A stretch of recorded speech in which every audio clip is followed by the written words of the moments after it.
asi nekishoma kakao cloud one haritadzi kupefoma rovhara mushana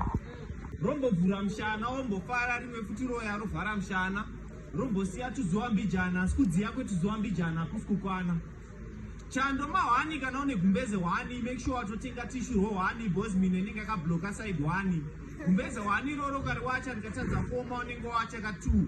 wariwacha makuseni rakuwachisa futi manheru nechando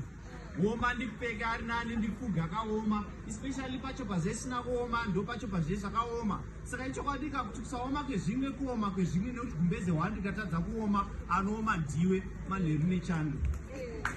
panenge pakutoda Hobvu ine mbambaira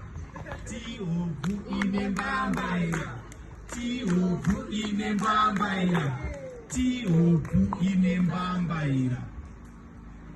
ndisati ndatanga zuva ndotanga ndatanga ndati bhegi mukapu ndodira mvura ndoposta status update pawhatsapp ndoisa shuga ndosvinira remoni kana pasina mukaka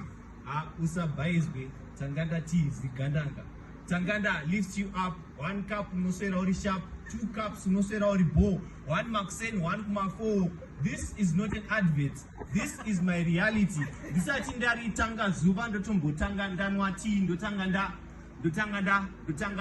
tea ndotanga ndanwa